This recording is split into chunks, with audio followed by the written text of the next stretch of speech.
Shanghai corporation ഓർഗനൈസേഷന്റെ പ്രതിരോധ മന്ത്രിമാരുടെ യോഗം ഇന്ന് കിർഗിസ്ഥാനിലെ ബിഷ്കെക്കിൽ നടക്കുന്ന യോഗത്തിൽ പ്രതിരോധ മന്ത്രി രാജ്നാഥ് സിംഗിന്റെ നേതൃത്വത്തിലുള്ള സംഘം പങ്കെടുക്കും. പശ്ചിമേഷ്യൻ സംഘർഷത്തിന്റെ ആഘാതം കുറയ്ക്കാനുള്ള നടപടികൾ ഉൾപ്പെടെ ചർച്ചയാകും. വിവരങ്ങളുമായി അർജുൻ പീതാംബരനാണ് ഡൽഹിയിൽ നിന്ന് ചേരുന്നത്.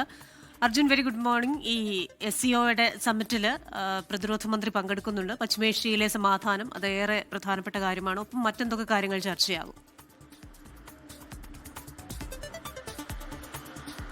ക്രിസ്റ്റീന, അമൽ, ഇതിനോടകം തന്നെ പ്രതിരോധ മന്ത്രി രാജ്നാഥ് സിംഗിന്റെ നേതൃത്വത്തിലുള്ള സംഘം പുറപ്പെട്ടു കഴിഞ്ഞിട്ടുണ്ട്. ഇന്ന് ആ യോഗം ഷാങ്ഹായ് കോർപ്പറേഷൻ ഓർഗനൈസേഷൻ യോഗം ആരംഭിക്കുമെന്നുള്ള കാര്യമാണ്. ഏറ്റവും പ്രധാനമായിട്ടും അജണ്ടയിലുള്ളത് ആഗോള സമാധാനം തന്നെയാണ്. പക്ഷേ ഇന്ത്യക്ക് പുറമെ ഇറാനും ഈ ഒരു അംഗരാജ്യങ്ങളിലുണ്ട്. അതുപോലെ തന്നെ ചൈന, റഷ്യ, പാകിസ്ഥാൻ ഉൾപ്പെടെയുള്ള രാജ്യങ്ങളുമുണ്ട്. അതുകൊണ്ട് തന്നെ ഈ പശ്ചിമേഷ്യൻ സംഘർഷത്തിൽ ഉണ്ടാകുന്ന ആഘാതങ്ങളുടെ നടപടികൾ കുറയ്ക്കാൻ അല്ലെങ്കിൽ ആഘാതം കുറയ്ക്കാൻ വേണ്ടിയിട്ടുള്ള നടപടികളൊക്കെ തന്നെയായിരിക്കും ചർച്ചയാവുക എന്നുള്ള കാര്യം. അതിൽ ഉൾപ്പെടെ ഈ ഇറാന്റെ ഭാഗത്തു നിന്നുണ്ടാകുന്ന ഈ ഹോർമുസ് കടലിടുക്കിൽ നിലവിലുണ്ടായിരിക്കുന്ന ഉപരോധങ്ങൾ, അതിൽ മറ്റ് അംഗരാജ്യങ്ങൾക്കുൾപ്പെടെ ഉണ്ടാകുന്ന പ്രശ്നങ്ങൾ, ആഘാതങ്ങളെല്ലാം ഈ യോഗത്തിൽ ചർച്ചയാകും എന്നുള്ള കാര്യം തന്നെയാണ് നിലവിൽ എന്തായാലും വ്യക്തമായിരിക്കുന്ന ഏറ്റവും പ്രധാനപ്പെട്ട കാര്യം. അതുകൊണ്ട് ഈ കാര്യങ്ങളിലൊക്കെ ഊന്നൽ കൊടുത്തുള്ള ഒരു ചർച്ചയായിരിക്കും പുരോഗമിക്കുക എന്നുള്ള കാര്യമാണ് നിലവിൽ വിദേശകാര്യ മന്ത്രാലയത്തിന്റെയും അതുപോലെ തന്നെ പ്രതിരോധ മന്ത്രാലയത്തിന്റെയും ഭാഗത്തു നിന്ന് നമുക്ക് ലഭിക്കുന്ന പ്രതികരണം. അതിനൊപ്പം തന്നെ ഈ അംഗരാജ്യങ്ങൾക്കിടയിൽ ഇന്ത്യ, റഷ്യ, ഇറാൻ,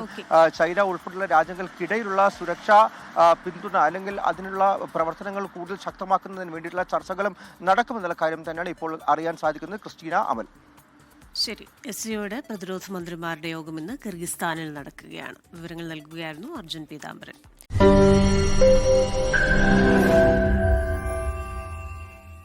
ലോകത്തെവിടെയായാലും ഏത് സമയത്തും 24 വാർത്തകളും ഓഗ്മെന്റഡ് റിയാലിറ്റി പാക്കേജുകളും എക്സ്പ്ലെയിനറുകളും വിശദമായി കാണാൻ ഞങ്ങളുടെ YouTube ചാനൽ നിങ്ങൾക്ക് സബ്സ്ക്രൈബ് ചെയ്യാം.